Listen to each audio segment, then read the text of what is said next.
Hello guys, नमस्कार। मैं हूँ शुनाश्री विश्वास। आप सभी को वेलकम है इजिप्शियन ब्यूटी स्टूडियो में। मैं आज बहुत दिन बाद मेरे यूट्यूब चैनल में ये वीडियो डाल रही हूँ क्योंकि पता नहीं गाइस मेरे यूट्यूब चैनल को क्या हो गया था। वो उसमें थोड़ा प्रॉब्लम आ रहा था, तो इसलिए मैं इतना दिनों से आप लोगों के लिए कोई वीडियो नहीं ला पा रही थी। तो मेकअप का स्टेप बाय स्टेप हर एक बात मैं आप लोगों के साथ शेयर करूँगी। तो मेकअप का हर वो सीक्रेट, हर एक पार्ट स्टेप बाय स्टेप जो आपको हेल्प करेगा एक प्रोफेशनल मेकअप आर्टिस्ट होने में।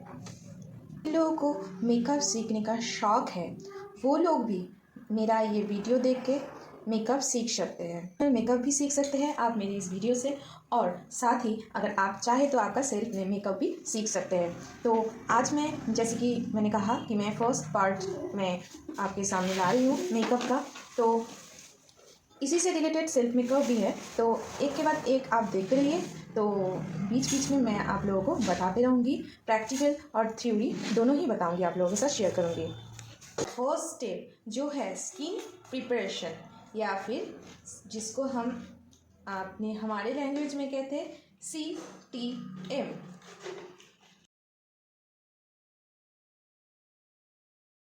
तो चलिए अभी जानते हैं स्किन टाइप के बारे में।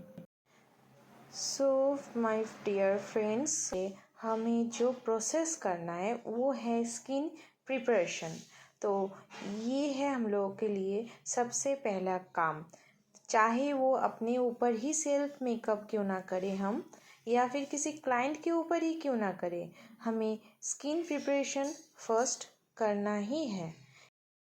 सबसे बेहतरीन जो स्किन है वो है नॉर्मल स्किन, जो सबका पसंदीदा स्किन होता है। अभी अगर हम स्किन प्रिपरेशन कर रहे हैं तो स्किन टाइप है बहुत सारे। तो किस स्किन टाइप के ऊपर कैसी स्किन प्रिपरेशन करेंगे, तो नेक्स्ट है हम लोग का स्किन टाइप। अभी हम स्किन प्रिपरेशन करते कैसे हैं, जो है CTM, जिसको हम लोग शॉर्ट में कहते हैं। मतलब CTM का मतलब है क्लींजिंग, टोनिंग एंड मॉइस्चराइजिंग। तो यही है स्किन प्रिपरेशन। लेकिन इसमें भी हम किस किस के ऊपर, मतलब कौन कौन से स्किन टाइप के ऊपर कैसे हम स्किन प्रिपरेशन करेंगे, मतलब क्लींजिंग, टोनिंग, मॉइस्चराइजिंग कैसे करेंगे, इसका भी एक डिवाइड होता है। अभी जानना ये है कि स्किन टाइप होते कितने टाइप के हैं। एक होता है ड्राई स्किन, एक होता है ऑयली स्किन, एक होता है कॉम्बिनेशन स्किन, एक होता है सेंसिटिव स्किन, और दूसरा है नॉर्मल स्किन। तो इतने सारे स्किन टाइप के ऊपर अगर हम काम कर रहे हैं तो फिर, क्योंकि टाइप कहा गया है तो सब डिफरेंट ही होगा ना। तो अगर हम ड्राई स्किन के ऊपर काम कर रहे हैं तो वो अलग होगा, और ऑयली स्किन के ऊपर काम कर रहे हैं तो उसका जो प्रोडक्ट है वो थोड़ा अलग होगा। तो जैसे कि हम ड्राई स्किन के ऊपर अगर काम कर रहे हैं तो क्योंकि ये ड्राई है तो उसके ऊपर अगर हम ड्राई कुछ यूज़ करेंगे तो फिर हम काम ठीक से नहीं कर पाएंगे। तो इसी वजह से हम स्किन को जैसे डिवाइड कर रहे हैं वैसे ही प्रोडक्ट को भी डिवाइड करके ही काम करेंगे। अभी हम डिस्कशन करेंगे ड्राई स्किन के बारे में। ड्राई स्किन कंफर्म करने के लिए आप सुबह सुबह उठ के अपने फेस के टी जोन में टिश्यू लेके फिर डैब डैब करें और देखें कि ऑयल का कोई धब्बा जैसा आ रहा है या नहीं टिश्यू में, तो आपको समझ में आएगा। अगर नहीं आ रहा है, आपका स्किन ड्राई है, तो फिर आपको समझ में आएगा कि ये आपका ड्राई स्किन है। स्किन अगर ड्राई है तो इसमें हम करेंगे पहले स्क्रबिंग। बहुत ज़्यादा अगर डेड स्किन है तो स्क्रबिंग करेंगे नाक के चारों ओर और लिप्स के साइड में। इस साइड्स में ना जो डेड स्किन रहता है उसको निकाल लेंगे, नहीं तो मेकअप करने के टाइम पे आपको ब्लेंडिंग के समय वो दिखाई देने लगता है। तो जैसे कि मैंने कहा कि स्क्रबिंग कर लेंगे। फिर रहा क्लींजिंग हम कैसे करेंगे, स्क्रब का दाना जो रहता है उसको भी निकालना है हमें। तो बेबी वाइप से आप फुल फेस को स्क्रबिंग करने के बाद, आप साफ़ करने के बाद फिर बेबी वाइप से अच्छे से पोंछ ले, क्लींजिंग कर ले। और फिर रहा मॉइस्चराइजिंग में जो है बहुत सारे कंपनियाँ आता है, तो उसमें सबसे अच्छा रहेगा आप बैक का एक्वा प्लस जो है उससे मॉइस्चराइज़ करें। तो ये ना ड्राई स्किन में बहुत ही अच्छा काम आता है। अभी हम डिस्कशन करेंगे ऑयली स्किन के बारे में। जैसे कि ऑयली स्किन में अगर आप देख रहे हैं तो ही देखने से ही पता चल जाता है, टेस्टिंग करने का ज़रूरत नहीं रहता है कि ऑयली स्किन है। बहुत ज़्यादा चिपचिपाहट रहता है, ऑयल ऐसे ही नाक के एरिए से लेके फेस के चीन तक फुल ऑयली ऑयली रहता है। तो हमें ना एक बहुत ज़रूरी है कि हम ना क्लींजिंग ऑयली स्किन में बहुत अच्छे तरीके से करें कि ताकि एक्सेस ऑयल ना निकलता रहे फेस से। तो इन लोगों के फेस पे ना ओपन पोर्स भी रहता है, जैसे कि ऑयली स्किन में भी सेंसिटिव स्किन रहता है किसी किसी को। तो अगर उनके स्किन सेंसिटिव नहीं है ऑयली स्किन वालों को, तो फिर आप यूज़ कर सकते हैं पैक का लेमन एक्सप्लोरेटिंग पिल ऑफ, जो 845 रुपीज़ का अवेलेबल है इंडिया में। और अगर किसी का सेंसिटिव स्किन है ऑयली स्किन में, तो फिर आप बेबी वाइप्स ही यूज़ करें। और एक्सेस जो ऑयल है उसको आपको निकालना है, ठीक है। और फिर अब टोनिंग करने का, इसमें स्किप करें टोनिंग को, टोनिंग करने का ज़रूरत नहीं है। मॉइस्चराइजिंग करें। मॉइस्चराइजिंग ऐसे मॉइस्चराइज़र लेना है, मैंने पहले ही कहा था आपको कि ऑयली स्किन में आपको यूज़ करना है जेल बेस ऐसा कुछ मॉइस्चराइज़र या फिर वाटर बेस। ऑयली स्किन में अगर आप ऑयली या क्रीम या फिर कुछ ऑयल बेस्ड मॉइस्चराइज़र यूज़ कर रहे हैं, तो फिर उनका फेस ना और ज़्यादा ऑयली हो जाएगा। ऐसा नहीं है कि ये ऑयली स्किन है तो इसके वजह से हम मॉइस्चराइजिंग नहीं करें। मॉइस्चराइज़र लगाना ज़रूरी है हर एक स्किन टोन में ही। तो जैसे कि आप मॉइस्चराइज़ करेंगे, मॉइस्चराइज़ के लिए आप यूज़ करें ऑयल फ्री जेल मॉइस्चराइज़र, ठीक है। तो ऐसा टाइप का मॉइस्चराइज़र आप यूज़ कर सकते हैं, या फिर वाटर बेस्ड मॉइस्चराइज़र, ऐसा मॉइस्चराइज़र यूज़ करें जो बहुत ज़्यादा ऑयल को और एक्सेस ऑयल ना बना दें, क्योंकि उनके फेस में तो ऑलरेडी ऑयली रहता है।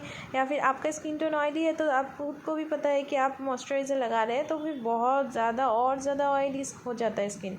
तो आप जब जेल बेस्ड मॉइस्चराइज़र लगाएंगे या फिर वाटर बेस्ड मॉइस्चराइज़र यूज़ करेंगे आप अपने फेस में, तो उतना ऑयल नहीं होगा, ठीक है। और ऐसे भी अगर आप अपने स्किन केयर रूटीन में कोई मॉइस्चराइज़र यूज़ करें तो फिर जेल बेस या फिर वाटर बेस ही यूज़ करें।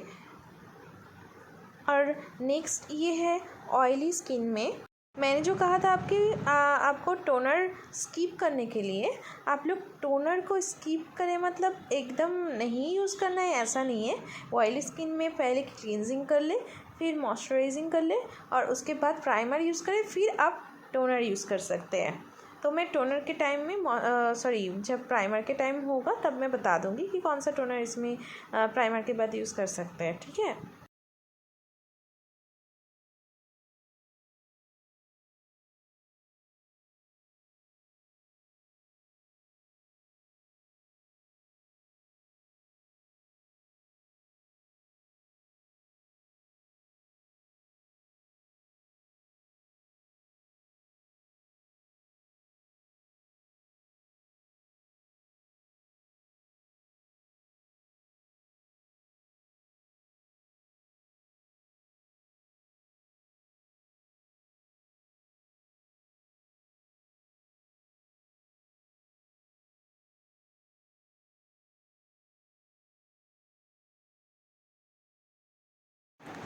तो दोस्तों अभी हम बात करेंगे कॉम्बिनेशन स्किन के बारे में। ये है बहुत ही दिक्कत वाला स्किन। इसमें हो जाता है क्या, टी जोन ऑयली और बाकी का जो टेम्पल एरिया है और बोन्स है साइड में, उन साइड में फेस में रह जाता है ड्राई टू नॉर्मल।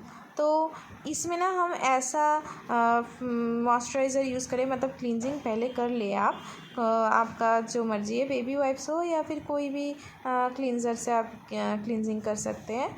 तो फिर उसके बाद हम ऐसा मॉइस्चराइज़र यूज़ करें जैसे कि ऑयल फ्री हो गया, डॉक्टर शेड्स का ऑयल फ्री मॉइस्चराइज़र है, विटामिन सी है उसमें, इंडिया में जो अवेलेबल है 349 रुपीज़ में। तो ये हम यूज़ कर सकते हैं कॉम्बिनेशन स्किन में। बाकी आप टोनिंग इसमें ना करें तो भी चलता है। दोस्तों नेक्स्ट है सेंसिटिव स्किन। सेंसिटिव स्किन बस एक टाइप का नहीं होता है, सेंसिटिव स्किन में भी सुपर सेंसिटिव होता है। आप उनके फेस में कुछ भी यूज़ करो तो उन लोगों को दिक्कत होता है, रैशेस आ जाता है, एक्ने आ जाता है या फिर एलर्जेटिक स्किन होता है। ठीक है, तो आपको क्या करना है, अगर सुपर सेंसिटिव स्किन है तो फिर ना बेबी वाइप्स का यूज़ करना है ना कुछ और चीज़ का यूज़ करना है। आप ना डायरेक्ट ऐसा करें, एक टिशू ले और फिर उनका जो रेगुलर फेस वॉश है या फिर कोई क्लींजिंग करने का सामान है उनसे आप कहें कि आप क्लींजिंग कर ले। अगर सेंसिटिव स्किन नॉर्मल है तो फिर आप ऐसा करें, बेबी वाइप्स का यूज़ करें। अगर स्किन के साइड में डेड स्किन है, कुछ ऐसा आपको लग रहा है तो फिर आप ऐसा करें कि आप थोड़ा सा चावल को पीस ले, चावल को पीस के या फिर बेसन से भी वहाँ पे स्क्रबिंग कर सकते हैं। तो इससे क्या होगा, उनको स्किन में दिक्कत नहीं होगा क्योंकि सेंसिटिव स्किन है। अगर सुपर सेंसिटिव स्किन है तो भी आप ऐसा ही करें। जैसे कि मैंने कहा, क्लींजिंग करने के लिए आप बेबी वाइप्स का यूज़ करें, उसके बाद आप टोनिंग ना करें, उसमें आप मॉइस्चराइजिंग यूज़ करें। फिर मॉइस्चराइज़र ऐसा यूज़ करें क्योंकि ये सेंसिटिव स्किन है तो ऑयल बेस का एक मॉइस्चराइज़र बिल्कुल यूज़ ना करें। यहाँ पे यूज़ करें वाटर बेस्ड मॉइस्चराइज़र या फिर जेल बेस्ड मॉइस्चराइज़र।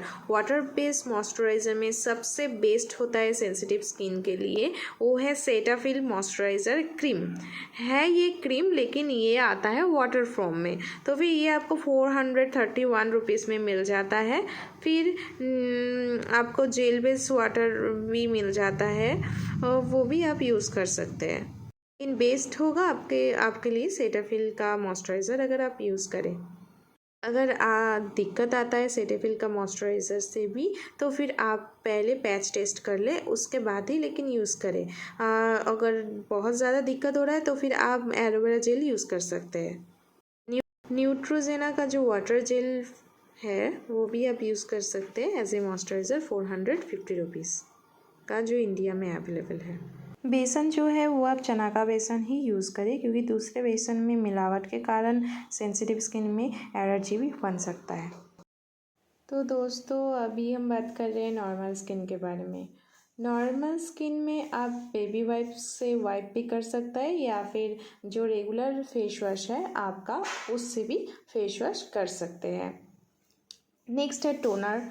इन पे आप प्लेम, ग्लैम या फिर एटीट्यूड का फेस टोनर यूज़ कर सकते हैं।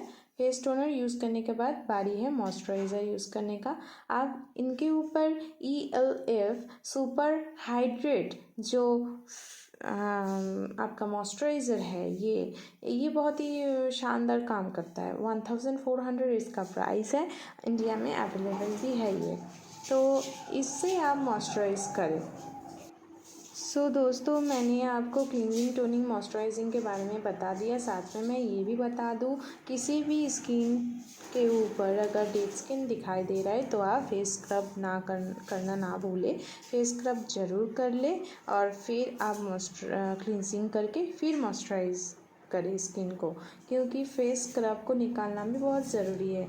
नहीं तो फेस स्क्रब में जो होता है ना दाना दाना, तो वो स्किन के अंदर रह जाए तो फिर वो स्किन को दिक्कत कर सकता है, स्किन के पोर्स में भी जा सकता है, पोर्स को भी लॉक कर सकता है। तो आपको स्क्रब का जो दाना है उसको भी बहुत अच्छे से निकाल लेना है फेस से, टिश्यू की मदद से। ये भी बहुत इम्पॉर्टेंट चीज़ है, आपको ध्यान रखना है। तो जैसे कि अभी मेरा स्किन प्रिपरेशन का पार्ट ख़त्म हो चुका है, स्किन टाइप भी मैंने आपको बता दिया और स्किन टाइप के ऊपर CTM कैसे करना है वो भी मैंने बता दिया। नेक्स्ट पार्ट है प्राइमर का। नेक्स्ट प्राइमर के बारे में जानने के लिए सेकंड वीडियो ज़रूर देखें।